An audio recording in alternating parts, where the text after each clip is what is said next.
So Bob Shellcrest gets up and runs out of the room, and he's like, "If this is advertising, I fucking quit." And he runs out of the boardroom. And so I'm up there, I'm, an associate creative director, and I'm like, "Okay, Suzanne, read the script over again." I don't think they quite caught it. Yo Munir. Creativity. The happiest guys on the internet. What's going on, brother? Yo Munir. Yo Munir. Hey, Rob, how you doing? I'm amazing, brother. Who's in the room with us? Oh, Yo. Yes, we got a yo from Barbara. For sure. Yeah. Just a yo, and yo, and yo. Even better. I love it. Yeah. And I was gonna say that, we're gonna have a great time today, Barbara. Where can you tell us where you're coming from today? Because that view behind you is amazing. Yeah, I'm on Sonoma Mountain in Sonoma County, California.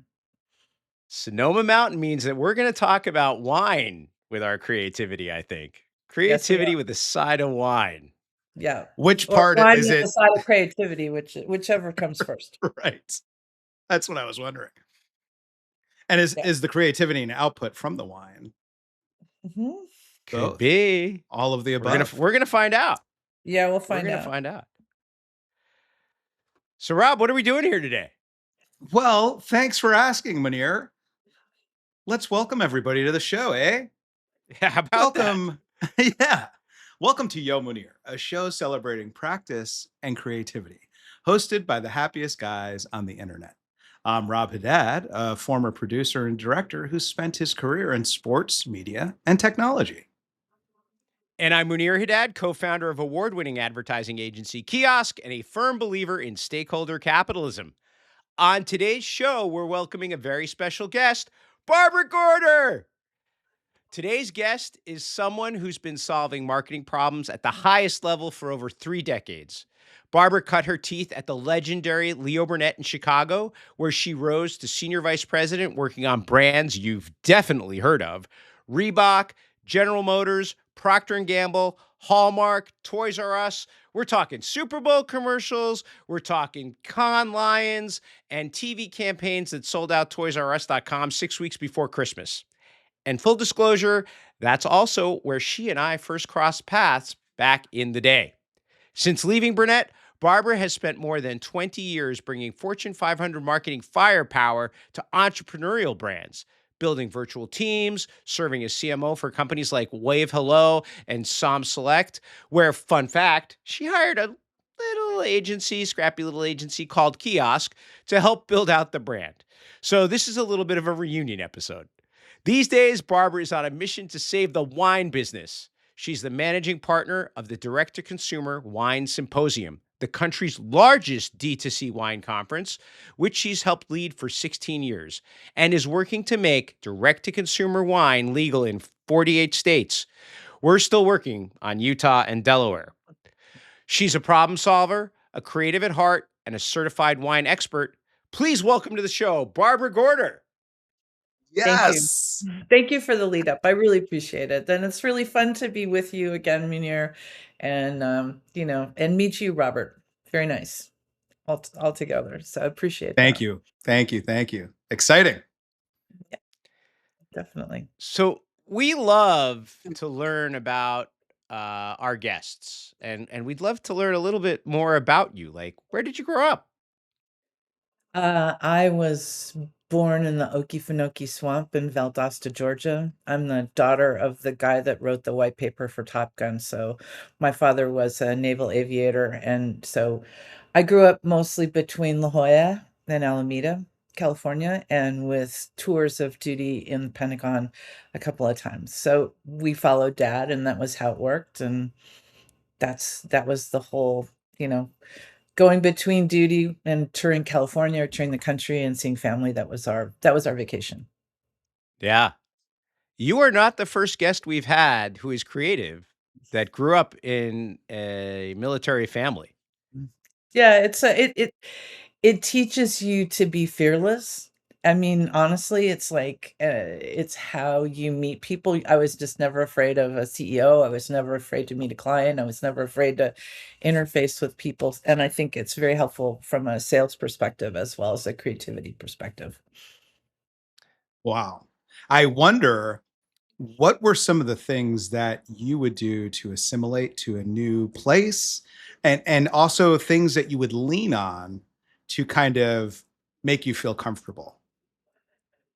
Um, I was kind of a nerdy kid. I was not I was a kid that loved art and loved books. I was kind of an old soul of a kid. I wasn't a kid that was, a sports star at all. I loved horses and swimming and hiking and things being in nature, but I wasn't somebody who basketball and that, so I was just a disaster with all of those things. And so I was much better suited to, and I was an only child too, so there was that part of it. And self-reliance was kind of a thing. So, and that's what my parents taught me.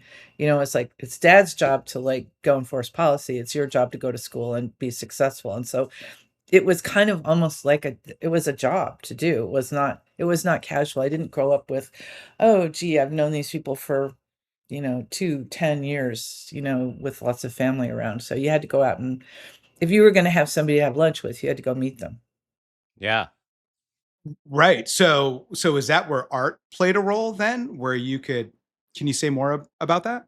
Definitely. I mean, I spent a lot of my early years and then my high school years in La Jolla, California, and there was a place called Mrs. Cole's Bookshop. And Mrs. Cole, and it's where the Historical Society of La Jolla is today. It's a beautiful old turn of the 20th century bookshop with wisteria all around it. Mrs. Cole was like a legendary figure. And like literally, she had the most magical independent bookstore. And she used to have children's authors. And there were a lot of people who she would have there, like Dr. Seuss, who was also a resident of La Jolla. And so Ted Geisel, who had been an ad guy on Madison Avenue, and I remember him because, of course, I was very little and he was very tall, and he kind of had this beaky nose, and I would make him laugh.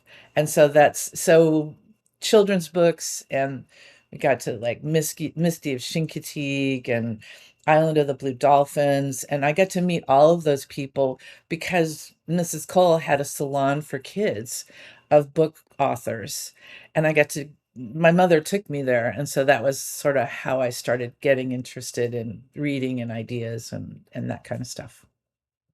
Munir, did you know this Dr. Seuss connection? Rob, I am wearing the Dartmouth green. Amazing. I Oh have my known God. Barbara for a very long time. Fair Yeah, enough, fair enough. yeah, we Fair. have known each other. Yes, that's true. I mean, that was it. And then I got to go to, I was very, I was a military kid, and my parents decided to pony up for prep school because they had visions of me going to a good college. So I went to the Bishop's school. And so and Bishop's was kind of this legendary place. And I mean, I was kind of an ordinary kid. We lived on Windansea Beach. I had a crocheted bikini. It was the 70s, and then I met Dr. Maurer, who was my art history professor. And Dr. Maurer was old school. He had been a priest previously and was assistant to Pope John the 23rd. And so he spoke 7 languages, and he was very serious about art. And so I got to get serious about art with him. I convinced him to do a tour of Europe because my parents were not going to let me go off alone at 17 to Europe. So I said, but if it was for education, my parents would sacrifice for it. So this was how we sold that in, right? And so I got to do that with him, and we went to about 10 European countries over a 6-week period. And he did that for about 30 years. It was kind of a tradition that I started with the school, and then it continued on. And I went to his very, very last one, which was by that time he was pretty elderly. And so we went on a cruise to St. Petersburg, and I got to see, he used to call me Barbara. So Barbara, we're going to the Catherine Palace. We're going to go to the Hermitage. You have to go because it's like you started all this mess, so you have to go. So anyway, so he was sort of how I got involved in art history, and that's ended up being my major in college. I Which can of already course, see great the story. wine. I can see the wine connection starting to You can do a lot of things with an art history degree. Well, You're Munir, also I not know. the first art history degree major we've had on this Yeah, show. well, there's that. Yeah. No, I also got a degree in art, which is not exactly. So I went to Northwestern, which was, my parents were very dedicated to the idea that I would be a lawyer, because that was what they thought, that, I was smart enough, I was good enough, I graduated cum laude, just go to Northwestern and you'll be fine, right? Yeah. And I mean, Northwestern was a great school for me, and I learned a lot there, and I have a whole friend group from Northwestern that was from that period, so I'm very grateful for that. I mean, I had to break it to my dad that political science, problem being a lawyer, was not gonna be for me. That that Yeah. was that was a tough one. And And then so your former military dad as well. well, yeah, and my parents are paying for it, so Right. it's like, because my parents were, middle class people who believed in education, and Yeah. the furtherance of, I wasn't there to get married, I was there to, like, push it. Yeah. I was fulfilling a feminist agenda of my mother, so, Right. Right. Right, exactly. So it was fun. Well, we had a guest who was an art history major and did pursue her law degree, Mhm. and then realized that that was not Yeah, I working. saw that coming from a mile off. I saw paperwork and, like, late nights that are not fun. Mm-mm. Yeah. Yeah. Well, it's good that, this is important. Like the we talk about, trying stuff and failing is just as important as trying and succeeding, and maybe even more so because you learn what you don't want to do. Yeah, absolutely. You don't get anywhere unless you fail at things. That's absolutely true. Yeah. Yeah. Can you share a little bit more about that Top Gun white paper? So my father won the Navy Cross in 1944 at the Battle of the Philippines, in the largest carrier battle of the 20th century. And fundamentally, this was called the Mission After Darkness. They sent off 250 guys off of 5 carriers to chase the Japanese back to Japan. 75 guys were killed, 75 guys ended up in the water. My dad was like the first guy back. He flew off the Hornet. He landed on the Lexington, and they like brought him down, and he was 20, 21 years old. And they're like, you know, what can we do for you, son? Congratulations, and so they landed with no moon and no lights on the carriers. And my dad's comment was, turn on the fucking lights. So, Wow. yeah, it's a screenplay that's coming. But this is, so my dad like had started then as a very young pilot, right? That Yeah. won the Navy Cross and was an outstanding. Then he went to Europe, and they flew like, that was sort of during the Cold War when they were like flying, runs over Russia, Right. and working on the carriers then. And then of course cut to Vietnam. So then he was in Vietnam, and by this time he's management. I mean, Right. he's still flying from time to time, but he's like basically executive head of the Seventh Fleet. And it's just like at the beginning, you've seen the Top Gun movie when Tom Cruise talks about losing 1 out of 7 pilots. So my father and a gentleman named Frank Alt wrote the Alt Report. My father's section of the Alt Report is all about how there needed to be a specialized education center that was eventually called Top Gun, and it was published in 1969.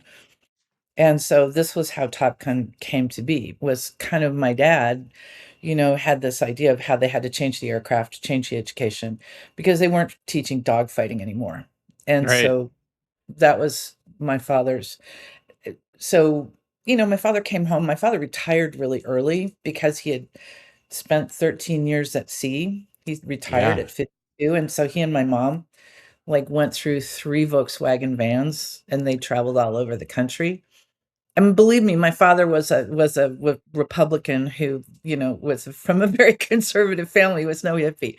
But, that's what he and my mom did. So, like, when I went off to Northwestern, he came home, and then they kind of had the second part of their marriage, Right. right? Yeah. And Yeah. so he gave that to my mother, because Right. that was she had, waited for all that time for him to come Right. home.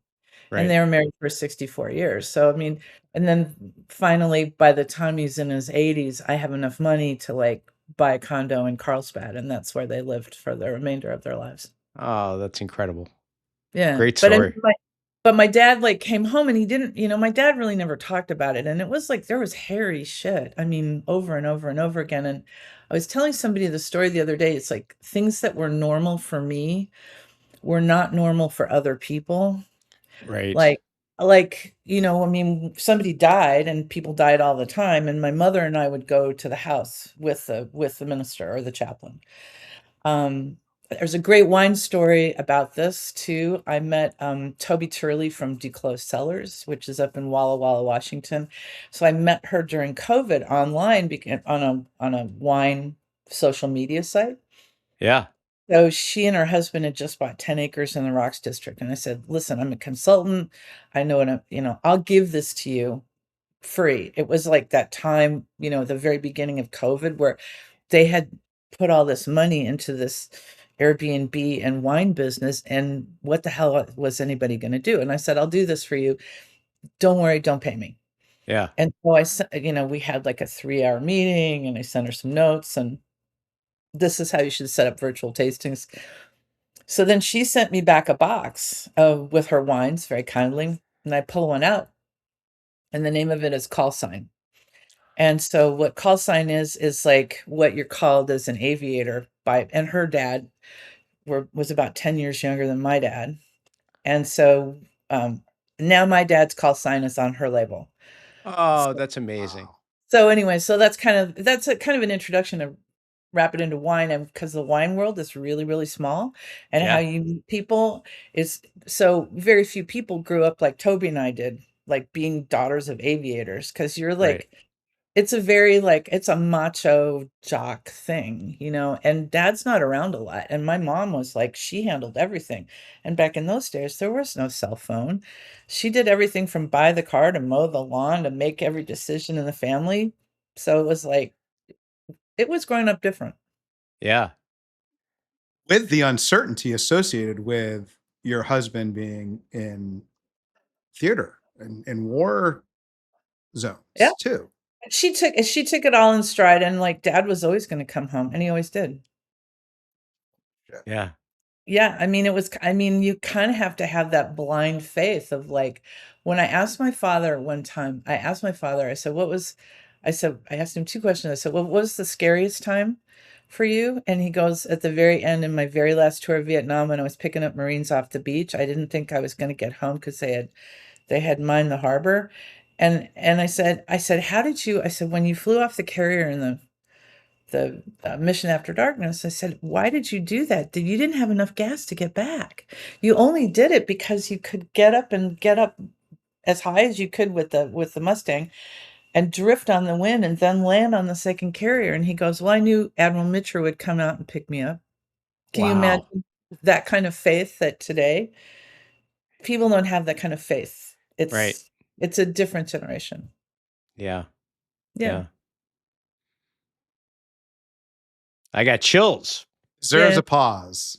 It's kind of a cool story. My father was quite a guy. He Yeah. was somebody that was very special to a lot of people, including his daughter. And then they found, this is the last story I'll tell about my dad. So some reporter, I got a call last year from a reporter in North Dakota who had found my father's life vest. I guarantee you, my grandmother, who was like the pack rat of all time, and it was from World War II, and it was about to go into a dump. And this guy brought it in. He showed it to a reporter. They did some research. They found out who my dad was. They found me. They called me in California, and I did a whole series. It got picked up all over the country. It was crazy. I got calls from people who were men who had been with my dad in Vietnam. And, I did this whole, guys who were the sailors on the ship. And Yeah. they want, it was like, it was like a little bit of rock star. It was like crazy. It's Yeah. cool. It is cool. And you're a rock star as well, by the way. Some days. And I'm gonna take this opportunity to give us a little pivot to the time that we were together at Leo Burnett, And Mhm. I'd love to know, what were some of your favorite Leo Burnett memories? Good Lord. Okay. So I got a couple of good ones. So my first one is like, um, they had gotten the Reebok account. I think it was Jim Oates had somehow, gotten a deal where they'd gotten the Reebok account, and now they had to show them that they were gonna, like, be able to produce the creative because it was coming out of Shy Day. So Shy Day was like, it Yeah. was Day. I mean, those were the best people in the world. So there were like 10 teams, and myself and Suzanne Faber, who was my partner at the time, were the only two women who were brought in. And I'm sure it was a diversity effort, believe me. Anyway, but at that time, the hottest guys in the world were two guys named Jim Ferguson and Bob Shallcross. And they had done nothing but net with Michael Jordan, and they were the rock stars. And I mean, they were the anointed ones, and they were going to run the account. And it was all pre-planned. But meanwhile, there's me and Suzanne and all men. We're in the Burnett boardroom, right?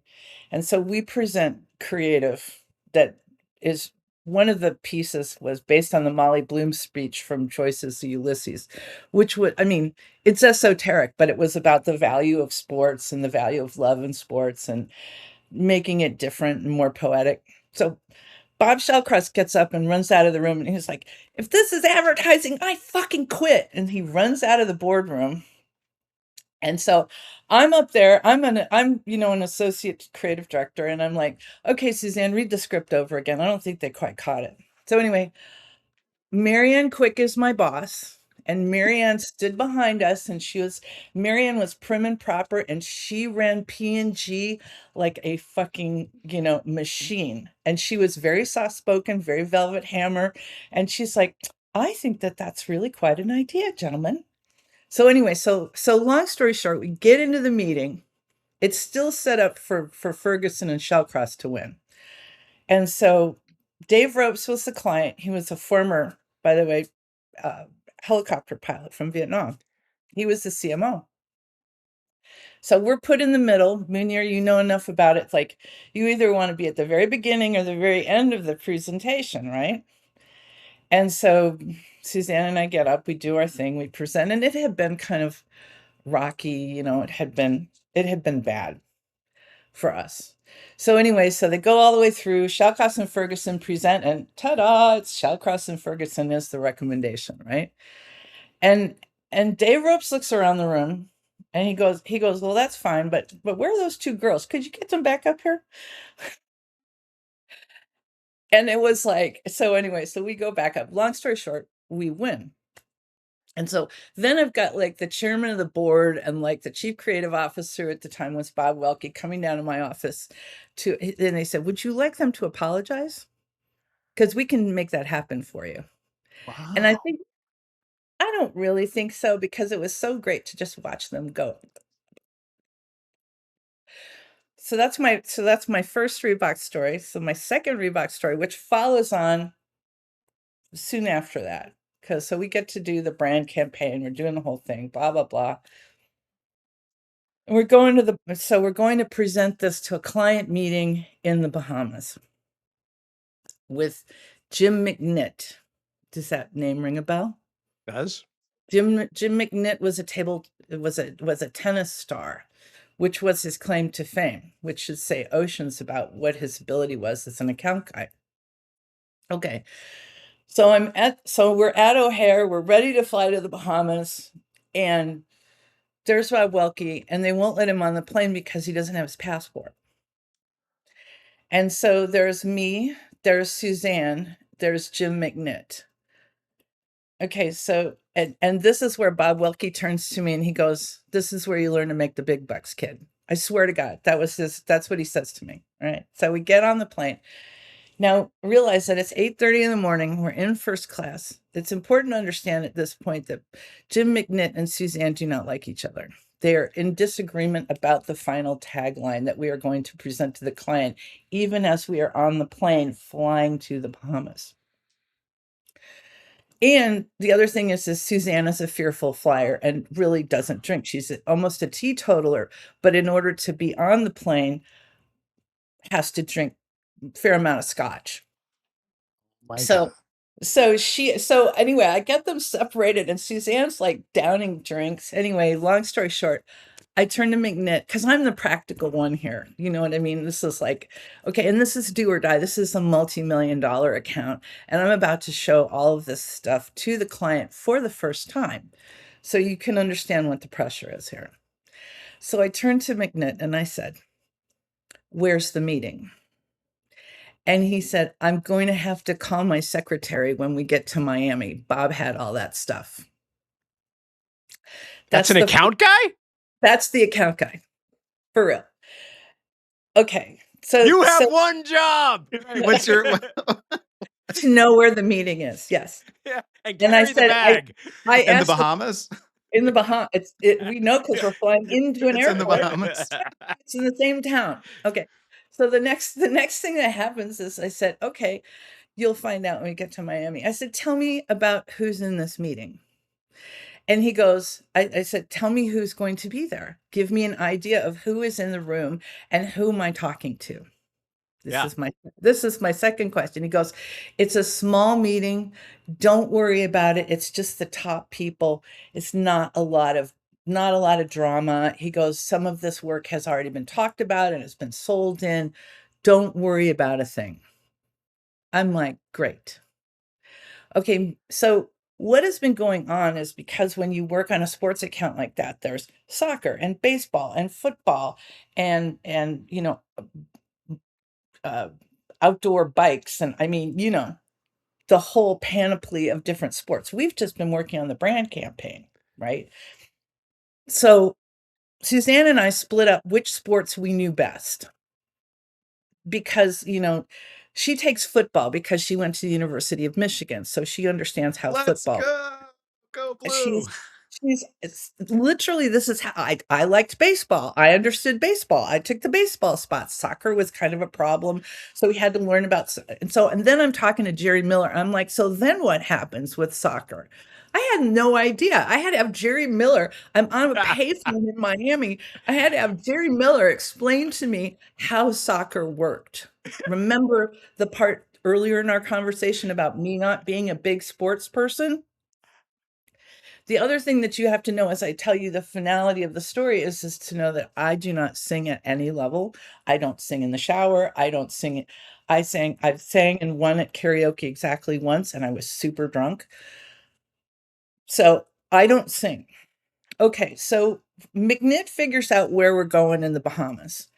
We fly in, we get on a bus because he doesn't want to take a taxi. Get on the bus to go to the airport. I mean, you can't imagine the shit I've got, right?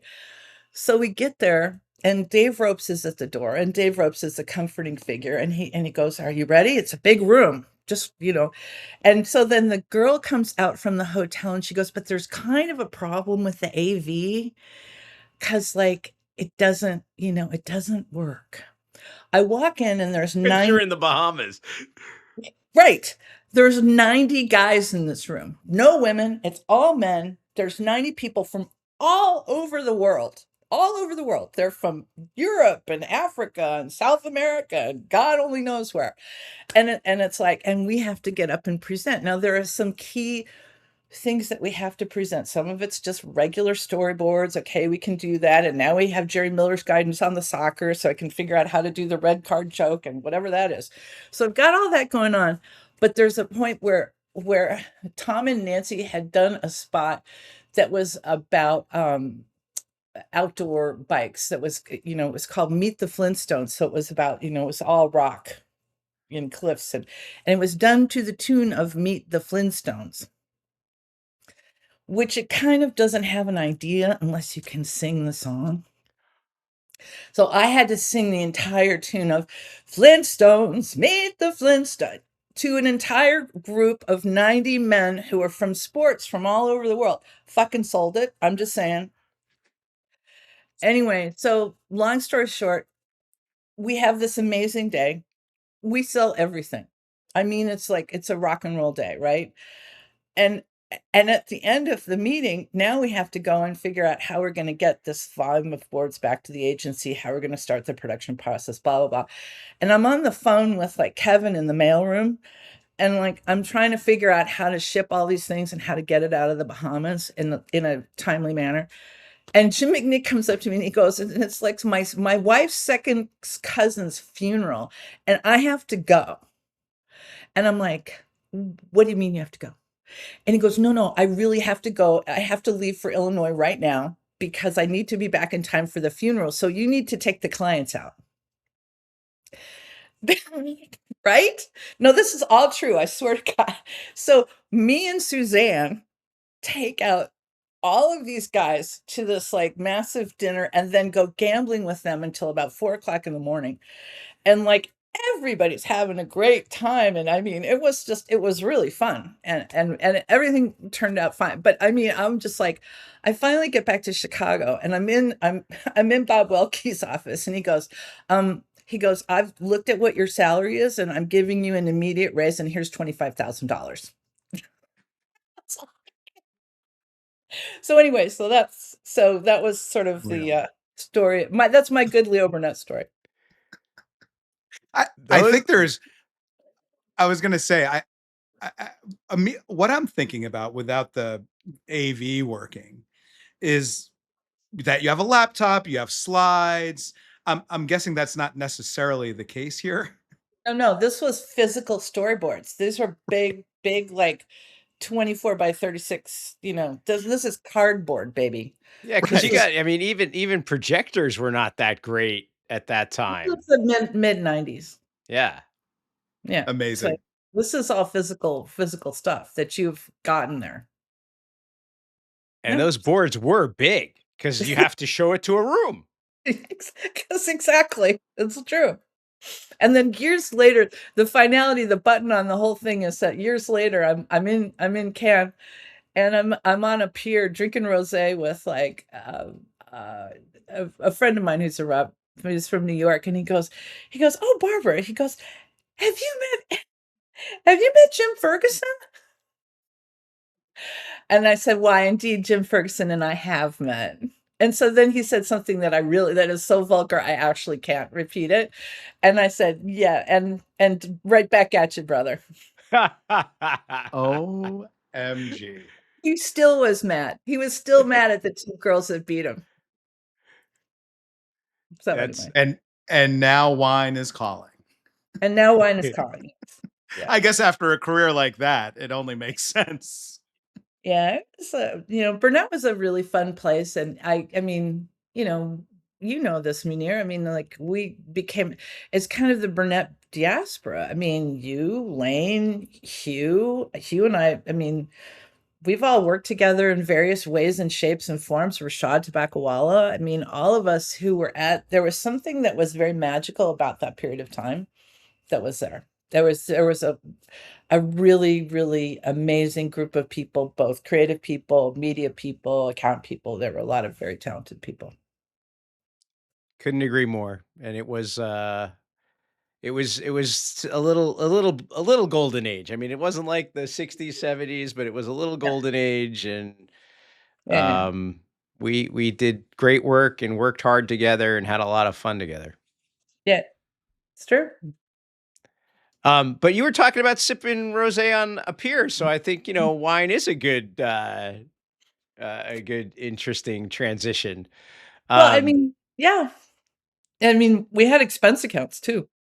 When we were also doing a ton of travel, we were going to New York. I did one of the first shoots in South Africa, so South African wine was like, I wanted to learn about it because it was 300 years old and they hadn't had phylloxera there. So I mean, that was some of my first entry points into wine, and really good wine, I might add, was dining out on the Leo Burnett expense account, because I was always interested in it because I was just interested in the history of wine, and that's kind of how I started to get interested in it. The first time I went to Chateauneuf-du-Pape, I was with aforesaid Dr. Maurer, and we're at the we're at Chateauneuf Pop, and the church had been bombed in 1944, and they took us to this cave that was underneath that was 2,000 years old. So when you're 18 years old and you have your first glass of Chateauneuf Pop, it's kind of it's a memory. And Chateauneuf Pop is like this consistent through line. I've been back to Chateauneuf Pop. Now I know Jason Haas, who's allied with the Famille Perrin, who's a amazing, Chateauneuf Pop producer. And so it's like great wine is all roads lead back to good people and interesting times. You have also dealt with creativity in a lot of different areas. How do you feel like creativity has changed in that arc of your career, or has it? Well, I think I always wanted to be more than a creative director, more than an art director. I liked business, which I think frustrated Burnett with me. I liked it because I think creativity is also part of business. Good creativity is good part of media as well. You understand that. I think right now is a very interesting time. I was talking about this the other day because of the rise of AI. And there's so much fear and hatred about AI. And I mean, I think it's such a huge opportunity. I think I think creativity and AI is going to lead us into a lot of change. And I say to people, get with the program. I mean, when people gave people personal computers, everybody thought they were a graphic designer. They were not. So we're going through a little bit of rough and rugged at this period of creativity, but creativity is about hard work, being curious, and getting into it, right? That's great, and you have teed us up into something we'd like to read you, which is a quote from Leo Burnett. He said, "In a world where nobody seems to know what's going to happen next, the only thing to do is keep from going completely nuts from frustration." Oh, sorry. The only thing to do to keep from going completely nuts from frustration is plain old-fashioned work.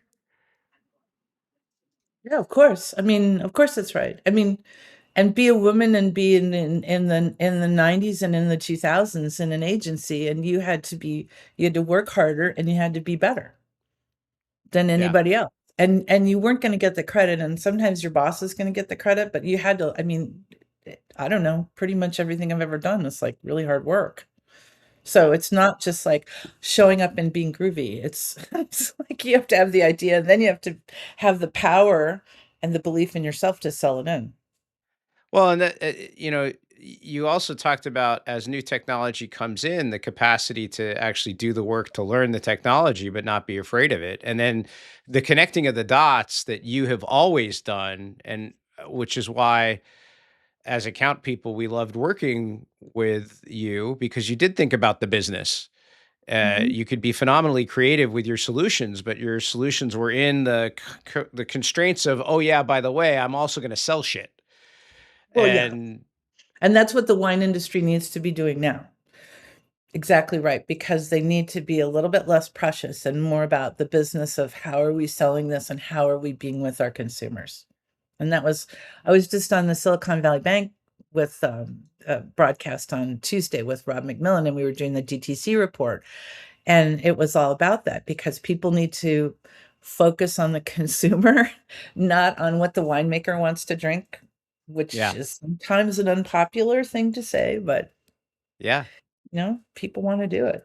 yeah. Are there three things that you'd tell our listeners about creativity? Three things they should keep in mind, or three lessons, or three pieces of an approach? Stay open for sure. Don't sometimes when people, especially younger people or people who are less experienced or maybe people without marketing experience start to talk to you about something, they aren't going to tee it up for you. Just like you and I, Munir, if we want to do business together, or we want to work on a project together, you and I can go shorthand super quick.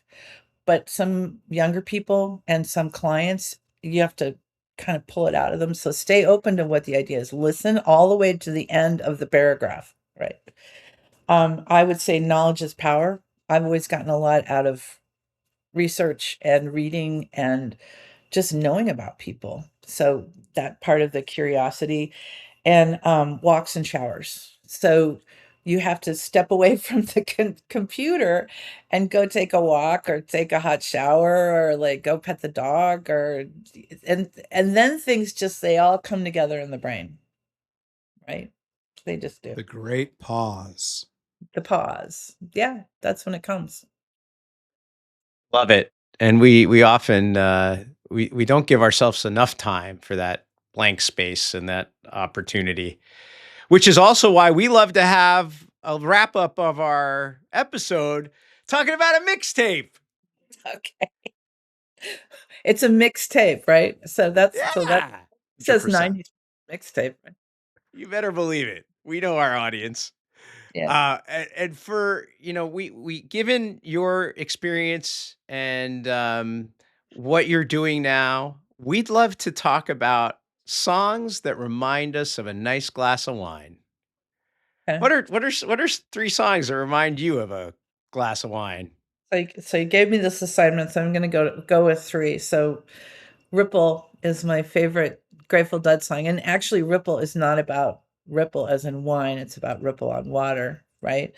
But I've always been a Grateful Dead fan, and I've been lucky enough to meet the Couturi family of Winery 16600 and Phil through organic farming in both marijuana and in grapes, who's now like a great statesman and has been doing it since the 70s. I love all of their wines. And so when I listen to that Grateful Dead song, I love it because it's a song about the joy of creation, the admission that none of us has all the answers, and a reminder that growth and accountability are yours. So it's a great, and you can pair that with like any wine, but it resonates best in September on a beautiful afternoon on Sonoma Mountain. And that's when that light comes through the trees and it's like right around harvest time. Comes Love by Billie Holiday. And I was like listening to some of your other podcasts and I was like, my cuts are not like deep, you guys tend to go with super deep cuts. Mine are a little bit more on the face of it, but I love Comes Love because it says late night vibes and hanging out. It's not your first song. It's not your first drink. 1957, Body and Soul. It's about love that comes and stays, and you can't fight it. And it reminds me of my husband and when we used to hang out at the Matchbox in Chicago. And it, Yes. Love the pairs Matchbox. pairs with Syrah, winter nights, rain, and the person that you love and want to love forever. So that's the Matchbox is a cool place, right? Oh, yeah. Yeah, it's one of the great. It's not a dive bar anymore, but it's still kind of a dive to me. I don't know. I haven't And been then there in a while. yeah, and then the last one is "Sex Is on Fire" by Kings of Leon. This song reminds me of the days that we worked late at agencies, drank, smoked weed, and did whatever fast and furious to come up with crazy ideas during 70-hour work weeks. It's an ode to passion, and in this usage, creative ideas. Sex on Fire is best paired with a racy lean white Grenache or Vermentino from Italy, something that revives you, you can down quickly, refreshes you, and lets you move on to the next great thing. Bravo. The next grape thing. Oh, okay. You're a dad. Those Rob, are great. how about Great you? choices and great pairings. Thanks, Munir. This I did in 3 seconds. Why? Because most songs make me think about wine. Okay. I'm not sure if that's good or that's bad, but yeah. Barbara, let me just make the jokes over here without critique,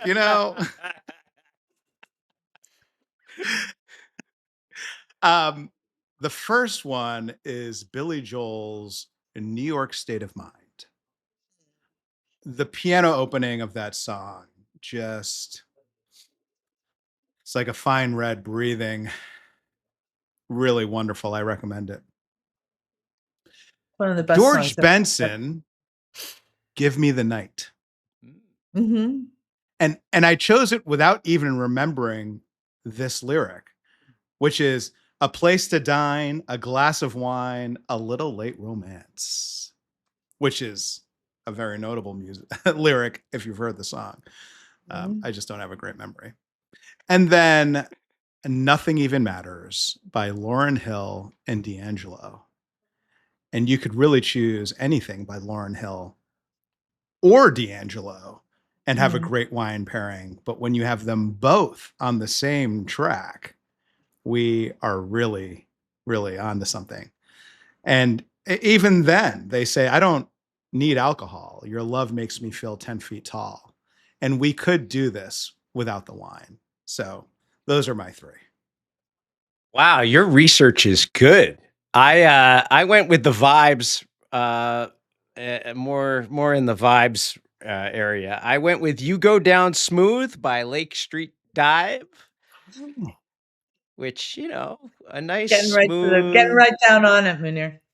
Yeah, we get there fast. And I also like a track called "Ain't That a Kick in the Head," the RJD2 remix, which is a Dean Martin song that was remixed by RJD2, who I think has some Chicago roots. And then I had to double up on the Billy Joel on this one because Scenes from an Italian Restaurant had to be in there for me. Bottle of red, bottle of white, maybe rosé instead tonight. These are things that and Billy Joel also reminds me of Elaine's, which he actually wrote into the song Big Shot. And Elaine's in New York on the Upper East is just a place that I went a couple of times, and Elaine actually sat down at a table with me and a friend, not because of me, but because of my friend. And it was worth the price of admission. Still reminds me of a nice glass of wine, which usually goes with good conversation like this. Hey, Completely. my note next to or Scenes from an Italian Restaurant was no, two on the nose. Yeah, it's okay. I'm all right going on the nose. Well, Barbara, it is a real pleasure to learn your story and as an inspiring and aspiring something to aspire to, I would say. So thank you very much for gracing us with your presence today. Oh, thank you. And the one thing I will say is that if you're interested in coming to the Direct to Consumer Wine Symposium, early bird tickets went on sale yesterday at dtcwinesymposium.com. So come and see us in January in Monterey, and we do have the best wine content around. And Are they yesterday, interested in a Yo Munir on-site event? We can talk after this, no problem. Yeah, we have a lot of podcasters that come. It's a lot of great people, and we have people Holy from cow. 22 states and 6 foreign countries last year. amazing. Munir, Okay, we'll be on something site. to think about. Thanks, everybody. Bye.